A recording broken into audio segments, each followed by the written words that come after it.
So welcome once again, everybody, to this regional Affirm Committee webinar.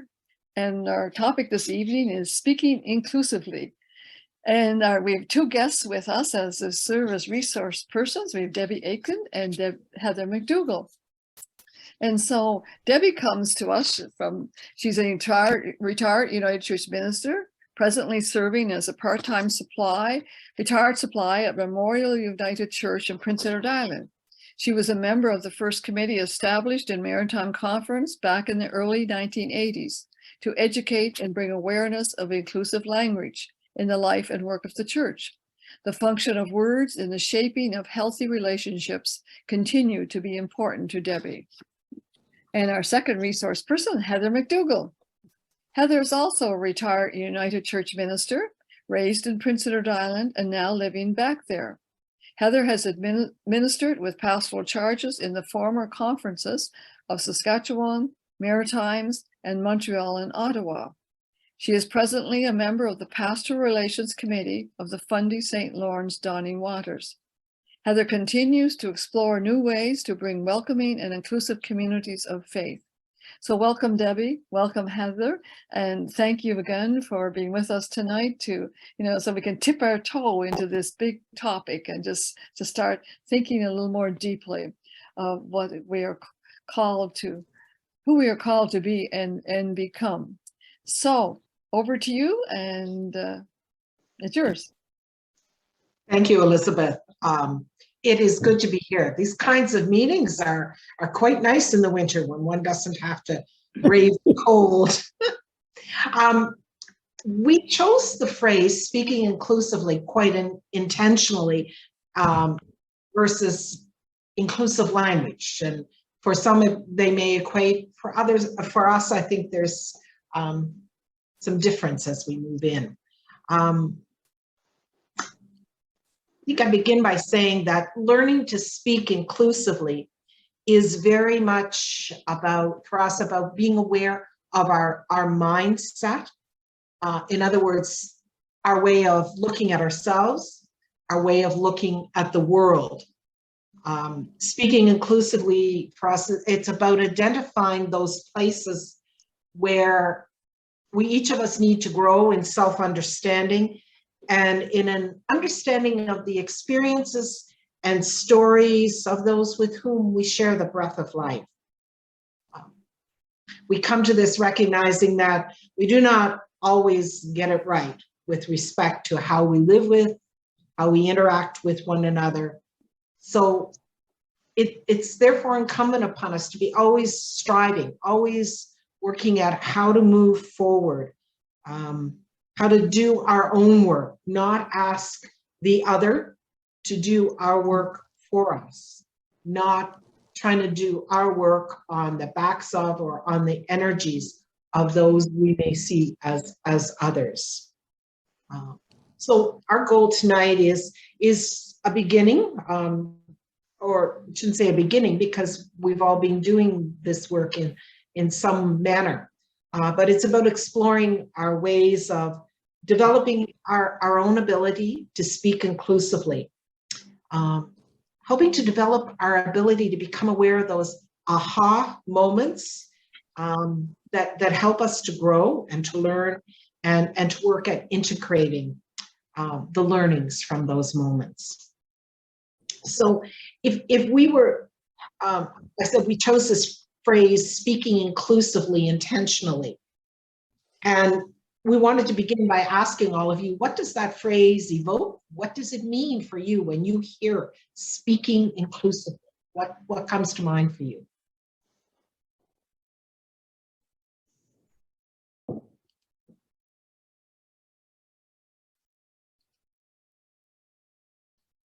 For me, it's a journey of really learning. I hear my grandchildren talking so comfortably in ways I never dreamt of, and I have a lot to learn. So it's really exciting to be part of this. For me, it's the things I say that I'm not even aware of. That self-awareness, like So there is a lot to learn. Yeah.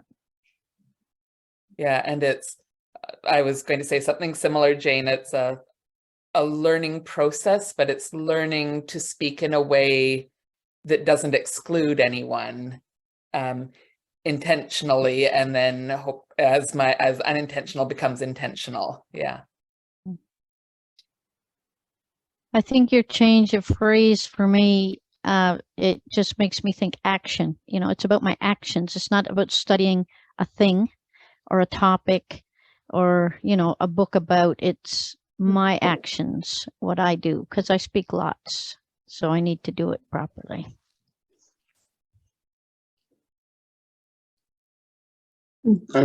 Being aware of your surroundings. And, you know, as we've all shared, it's about including.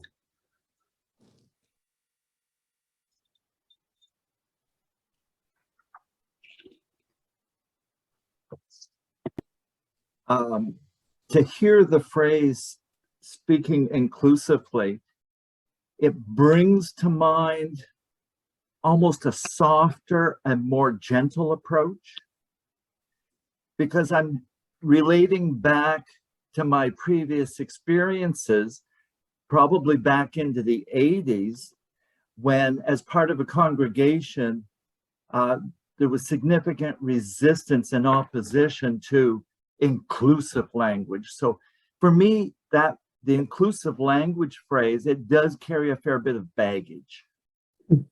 Mm-hmm. Yes.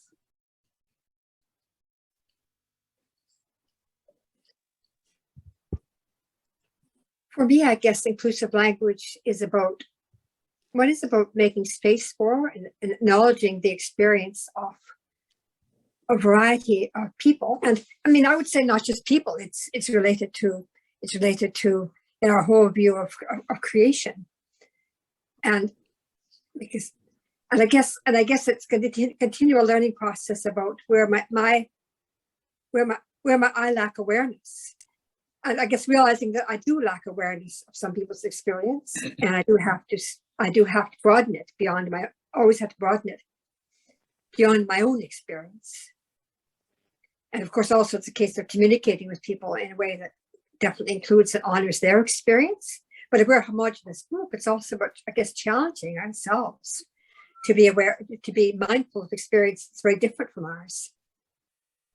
It's a continual learning.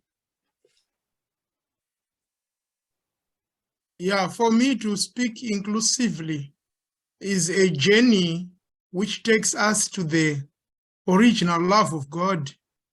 It's a journey which takes us to the place whereby we destroy all the walls which divides people, because we are very unfortunate that we have inherited this template which was made by the colonialists, which divides people, which puts people into groups. So if we are speaking inclusively, we are saying no to all those divisions, but we are starting a new journey, being filled by the love of God.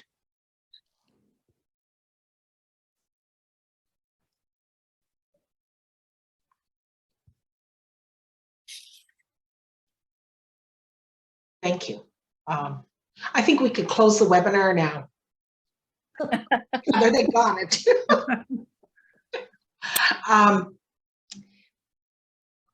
Thank you. Those are, I think everything that's been shared is part of our own vision as well.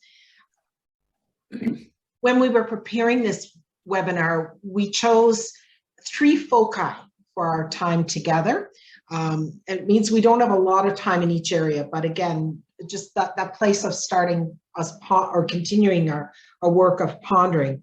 So the 3 foci we're looking at are speaking inclusively in relation to the earth, speaking inclusively in relation to gender, and speaking inclusively in relation to visible diversity. So those are the 3 we're going from. Okay, well, thank you, Deb, and thank you, everyone for your comments.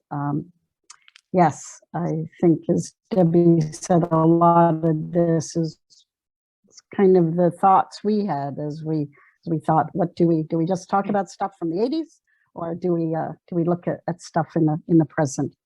And so the first one we want to look at is speaking inclusively in relation to the earth. And it's interesting, Jane Dowell, 3 Janes. I don't think I've ever been on a Zoom meeting with 3 Janes. Jane Dowell, you said about, it's not just how we relate with people, but it's with earth and other creatures. So that's the first area we wanted to explore. And again, just take a moment. We don't have to get into kind of longer phrases, but just what are some of the words that we traditionally use to speak about our relationship with the earth? Just kind of call them out. Caretakers. Stewardship.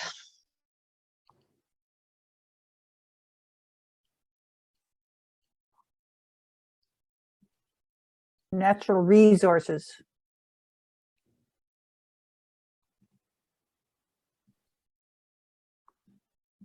Thinking of the literal soil rather than the planet, I often hear it referred to as dirt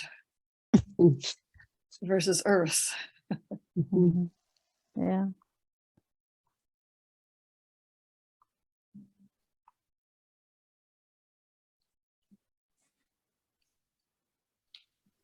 Often I hear language which suggests that really there is life, as if the earth was something that doesn't have life, as if the life is in so-called, well, for example, it might be in animals or it might be with humans, but other kinds of life are not regarded.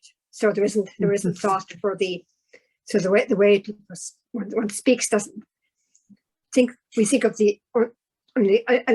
I've heard often said, people talk as if and I'm sure I've done it myself, as if there isn't really, life as such in the stone or in the sand and so on. And of course, the more we're learning about, I guess some of us, about science and about modern physics, all these things, the more we realize how diverse is the presence of life.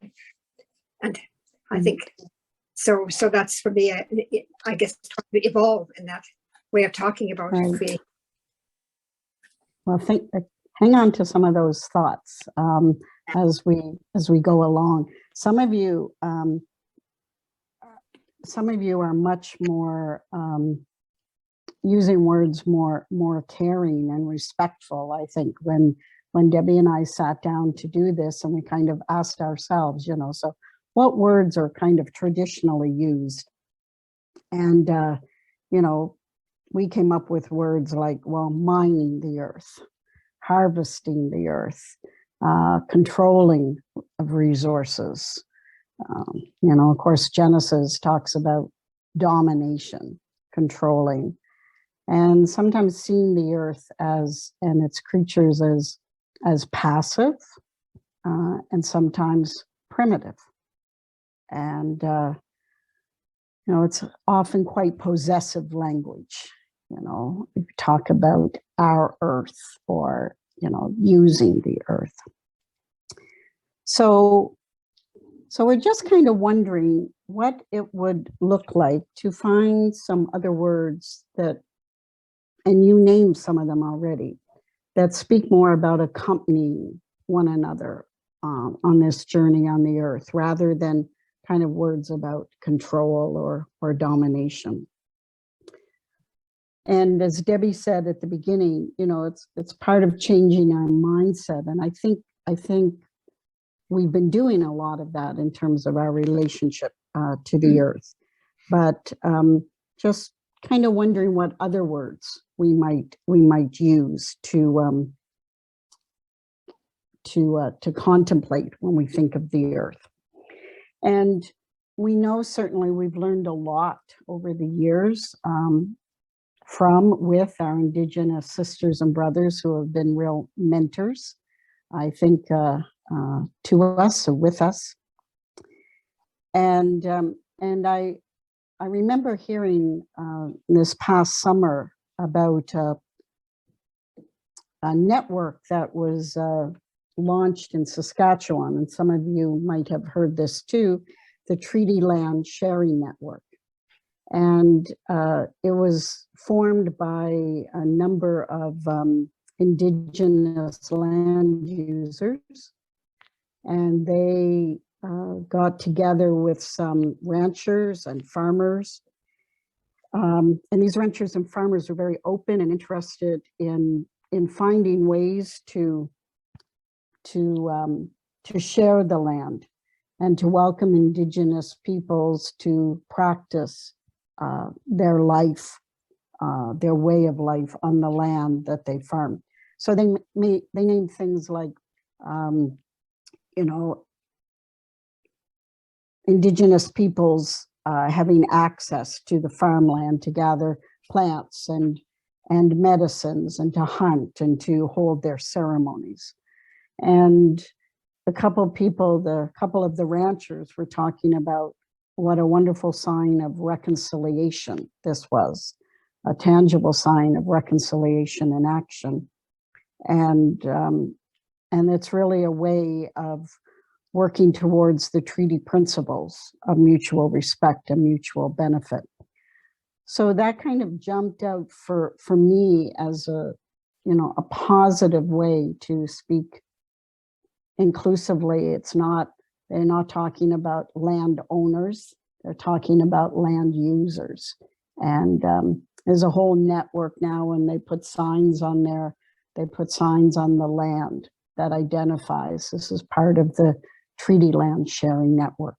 And so for me, that's one of the ways we are learning from our Indigenous brothers and sisters.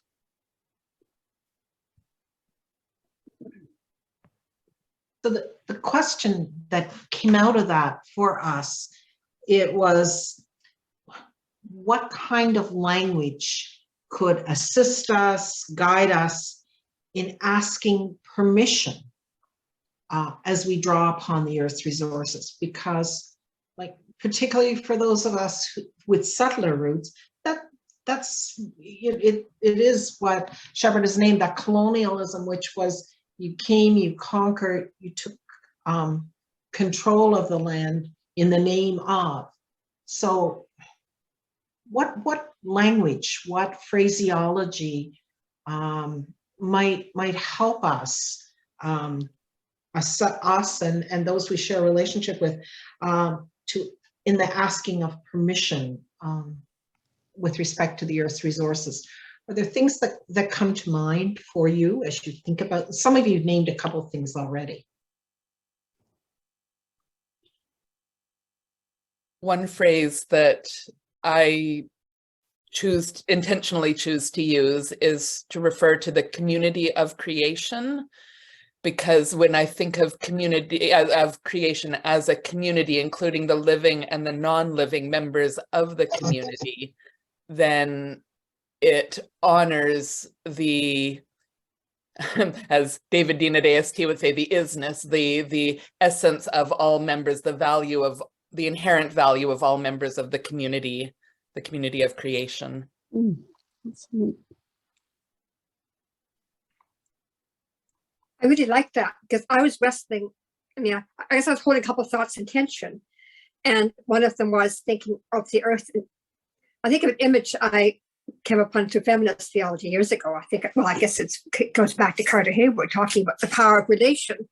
And so thinking of myself in relationship as much to the earth and its creatures as them to human beings, But then the other side of it is thinking that I spent most of my life probably being quite anthropocentric, and because there's also then the thread often to Christian spirituality that isn't the earth wonderful because here it is kind of for us and for our enjoyment, and I guess I think by looking at it as a community, for me that puts it in the right perspective, because then I'm part of the community. The community isn't there for me.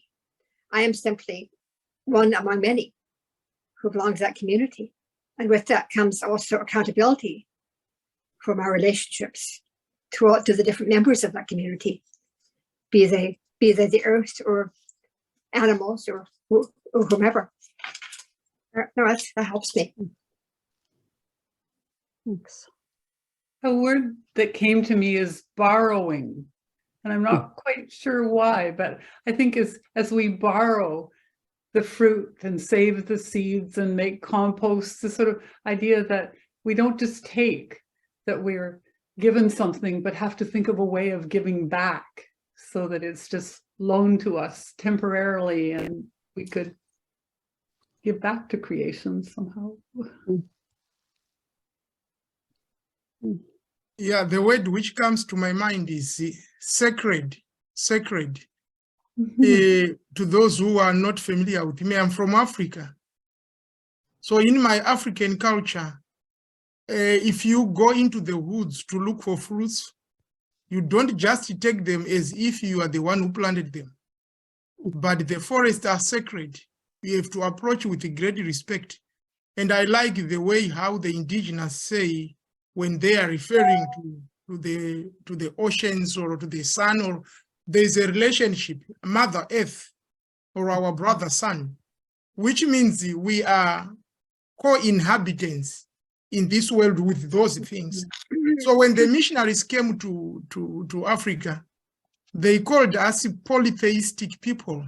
He said we are worshiping too many gods. We worship the trees. We worship the mountains. Yet it was a respect that we have that relationship. We cannot live without them. So for them, as they were looking the forests, they were looking for profit. But us, we were looking for survival.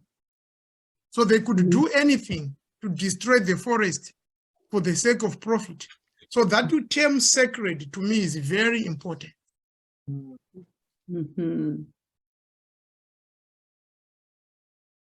So wonderful, wonderful comments and words. For me, they just open up the community of creation, being sacred, borrowing,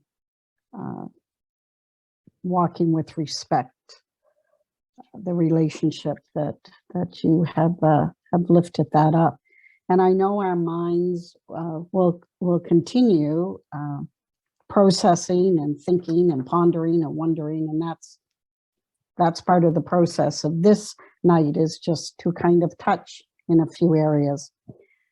So at the end of each of our kind of sections, we just want to offer a takeaway question. And it's not really for conversation right now. It's just more to keep that pondering going. So we just wonder, how is our understanding of and our language about the holy affected by a commitment to seeing the earth, more as sacred, more as a mentor, more in relationship with the earth, a guide and teacher. So how's our understanding or our language about the holy affected by how we view the earth and how we view being in relationship with the earth, how we speak about it, how we live upon it? So, as I said, not really for conversation, but just a little more pondering as we move into the next section. Excuse me. So the next section is about speaking inclusively in relationship to gender.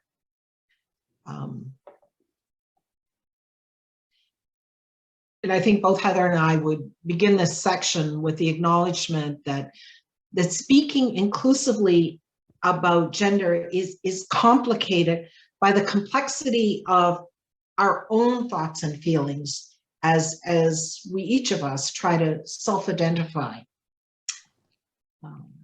It's already been referred to, but like back in the 1980s, conversations about inclusiveness and gender were primarily about expanding our imagery for God, so that our imagery for God was not just male-centered, but that there was female imagery. It was about choosing words that reflected the experience of women as well as men. Some of us present this evening, I'm not going to ask ages, but as we prepared this, we made some assumptions that some of us are part of a generation for whom conversations about gender were virtually non-existent, in the sense that heterosexual relationships were the only publicly acknowledged sexual expression. That was it. Some of us present this evening are part of a generation who chose to self-identify as straight, lesbian, gay. We understood ourselves primarily either at opposite ends of a continuum, with a few people in the middle self-identifying as bisexual. Some of us present this evening are part of a generation for whom gender self-identification is much more fluid. For this generation, self-identification expressions now include self-understandings as two-spirited, as transgendered, the use of the pronoun they. A story maybe that, share a story that kind of, for me, captures some of that movement around speaking inclusively. It's been 50 years, maybe even more than that, but I still have pretty strong memories of my Aunt Jean and of my mom. My mom's sorrow as she saw Jean struggling for a place in her family and in the world. She and Jean grew up alongside one another. They were first cousins. Their homes were next door to one another.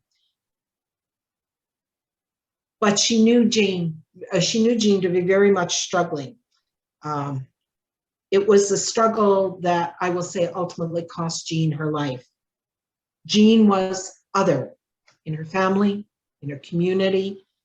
Neither she nor her family or my mother had the vocabulary to talk at that time, 50 years ago, about her reality.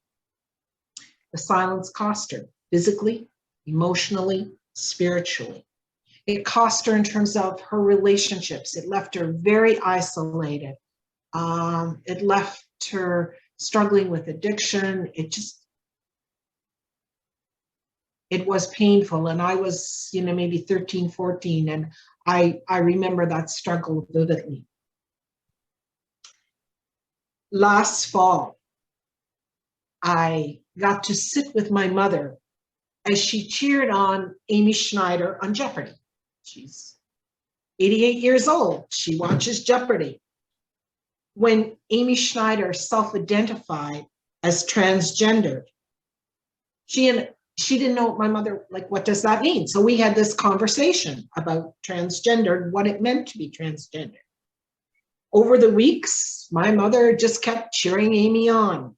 She celebrated every victory. She listened when Amy talked about getting married. Now, I'm not sure if my 88-year-old mother understands all that it means to name one's gender as different than that may be reflected in one's physique. What I do know is that the silence that claimed Aunt Jean's life, the silence that isolated her, is not as present for my mom today. That there has been a shifting, and just her delight in celebrating every night was just wonderful to behold.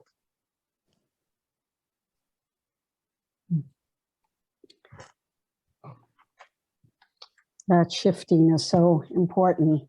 A story from my life too. Debbie and I, when we were doing our planning, talked about what it means to self-identify, what it means to name oneself rather than being named by somebody else or identified by somebody else. And my mind went to the first time that I heard the hymn, "Will You Come and Follow Me?" which is, well, when did Voices United come out? In the mid-90s or something. And there's a verse in that, which some of you will know well, I'm sure. The verse says, "Will you love the you hide, if I but call your name? Will you quell the fear inside, never be the same?" You might remember, will you love the you is in quotations. Will you love the you hide? And in those days, almost unbeknownst to me, I was wondering, coming to terms with my orientation, thinking I was straight for years, and I was in lots of ways, but gaining a deeper self-awareness and self-understanding of myself. And I remember singing that hymn and just having this kind of powerful sense of acceptance, sense of, you know, well, whoever I was being loved and accepted by God. I was being asked to participate in ministry and in living out my faith. And it kind of makes me, it keeps me open, I guess, to looking at words and how we speak inclusively in relationship to gender and to our own selves. And music speaks a lot to me. Don't worry, I'm not going to sing.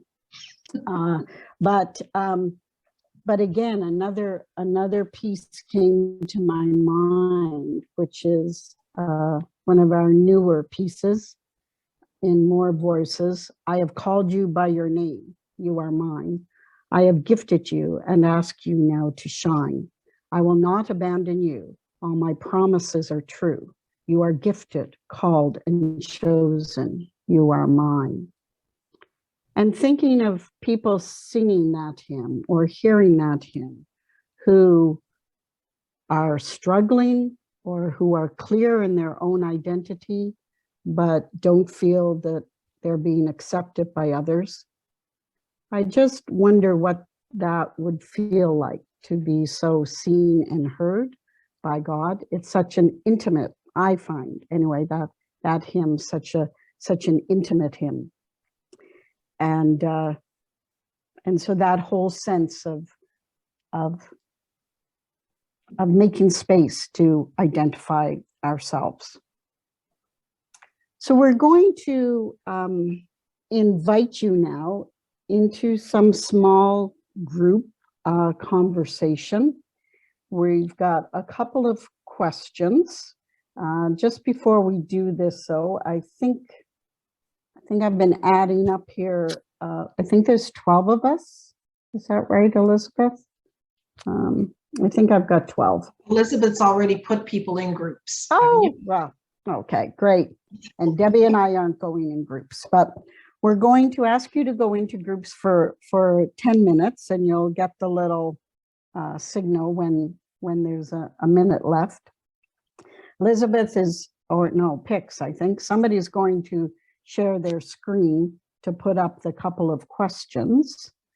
And I think they'll go in the chat room too.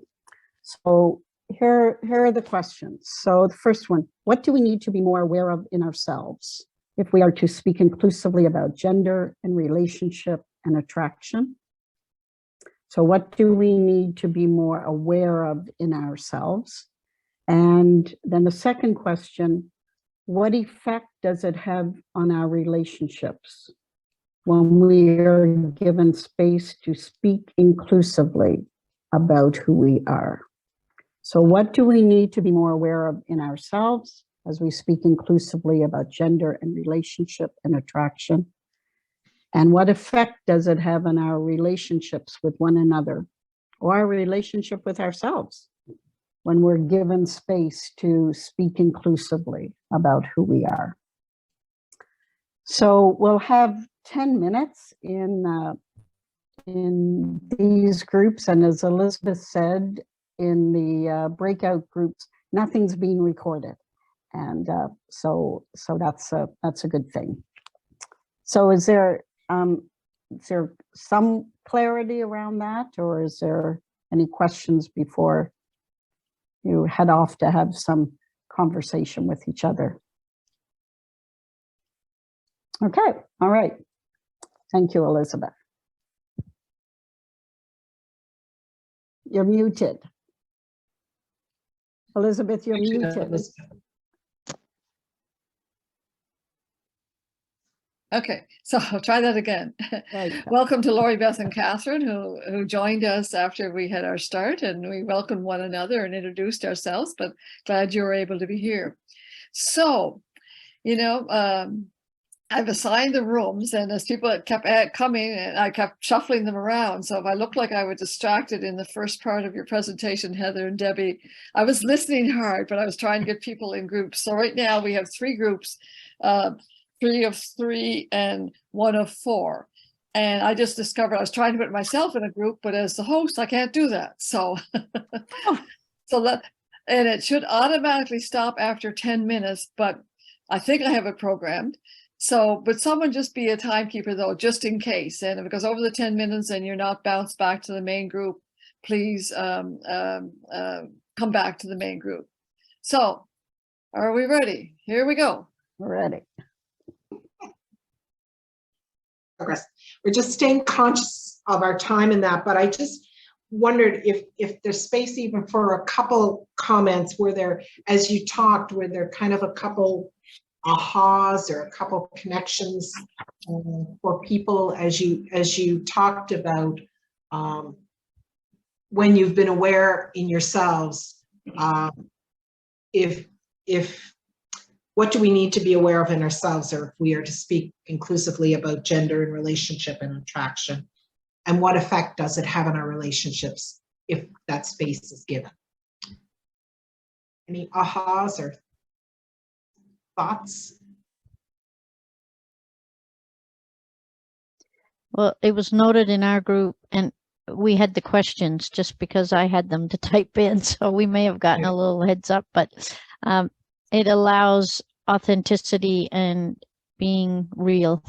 I think those were 2 words that were used. Yes. Okay. Any other thoughts?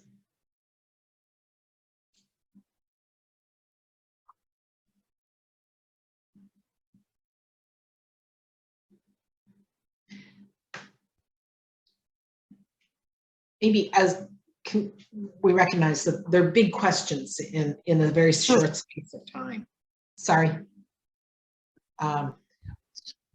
We have a takeaway question that we would invite you to take with you out of this section, and that is, as we work at learning how to speak more inclusively with respect to gender, in what ways does that transform our relationship with the holy, with God?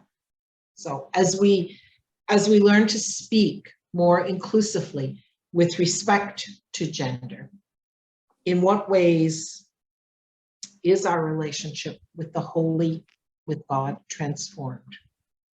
And again, that's a question we just ask you to take with you. We're not looking for a response.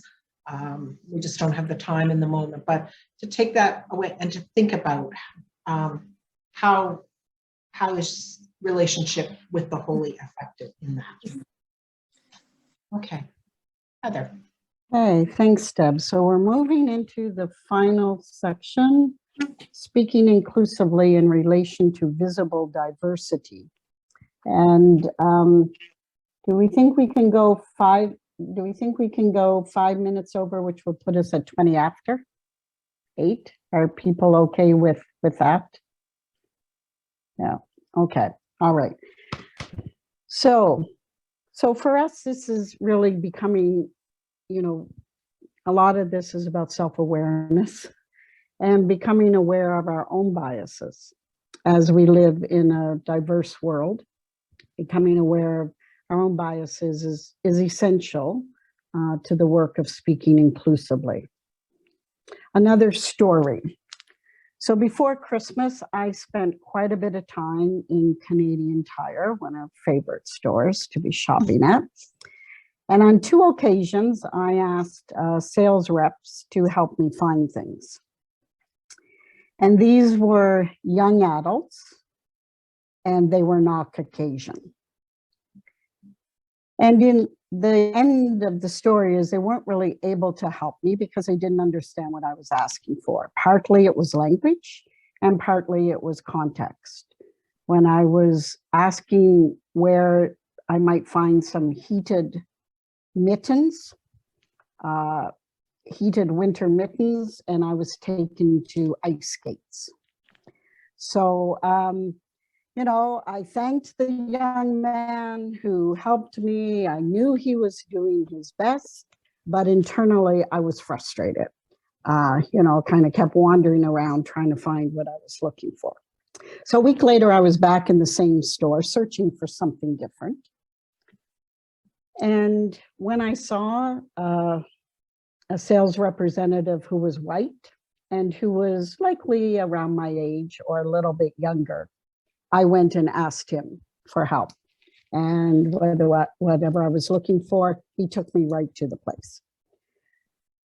And I really had an aha moment, even as I was doing this. I was aware what I was doing in my being. I knew it was a response that was kind of coming out of my own internal racism.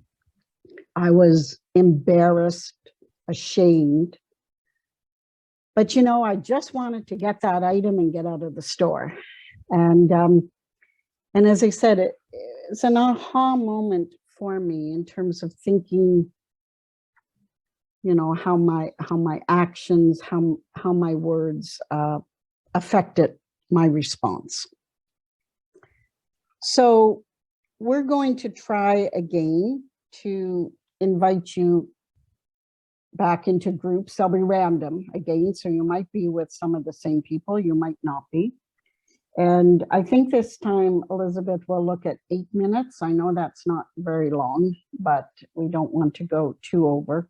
And I'm sorry about the questions, but I'll try and well, Pix can still put them up, but you're not going to have them in your group. So the first one is, no, next slide. Thank you. Thanks. When have you been aware of an experience or a time when your own internal racism affected how you engaged with another person? So again, the self-awareness. And what are some of the steps we can take to change ourselves? What work do we need to be about personally and communally? So, you know, just little minor questions for 8 or 9, we'll say 8 minutes, and then we'll come back just for a quick response or two. So when have you been aware yourself of the experience of internal racism, and what are steps that we can make to change ourselves? Okay, thanks, Pix. So hopefully away we go.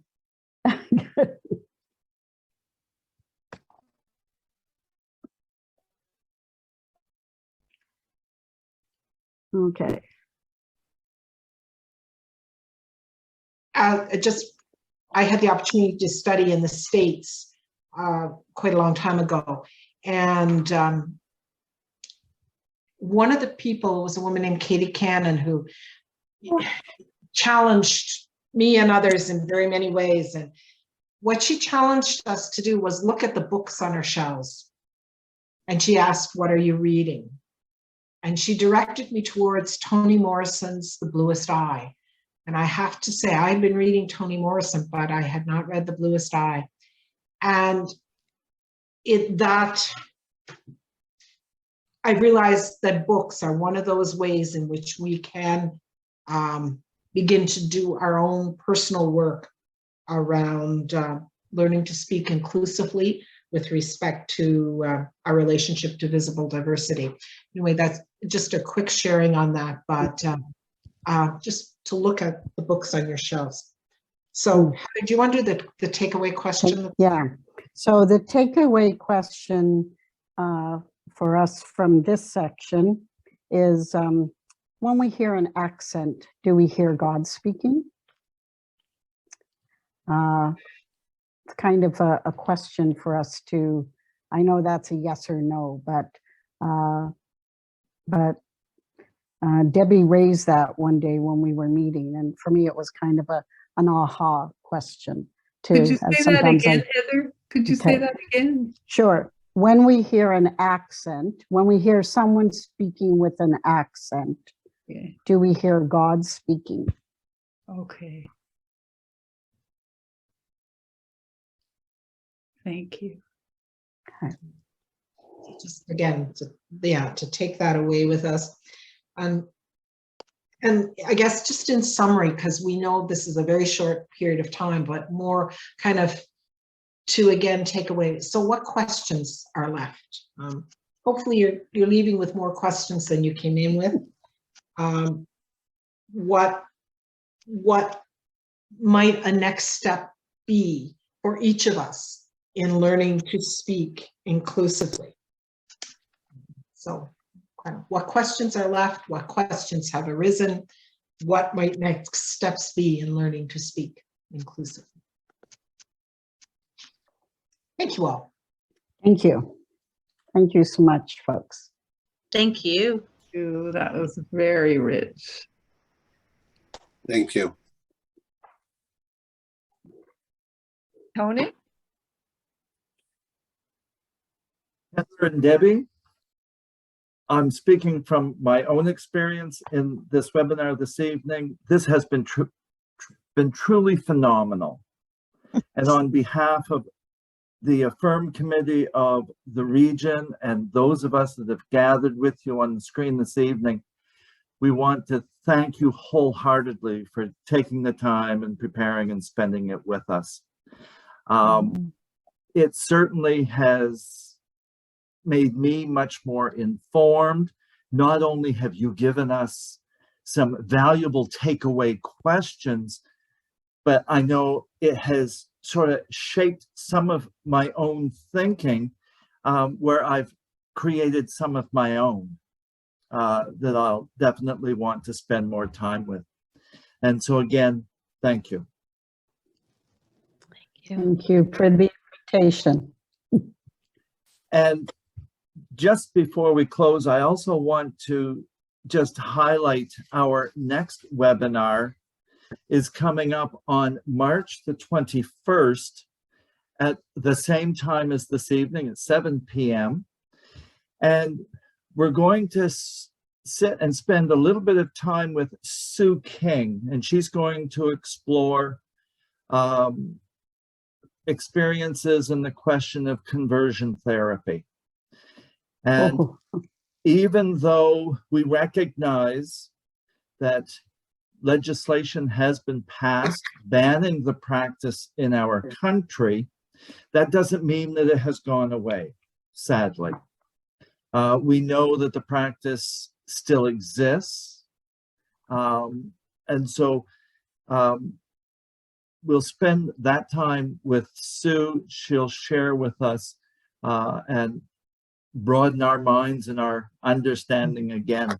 So if you'll take the time to come back and share it with us on March the 21st, 7 p.m. Yeah. Thank you, Tony. So thank you again, Debbie and Heather, for your sharing your wisdom with us this evening. You've given us lots to think about. So good night, everyone. Good night.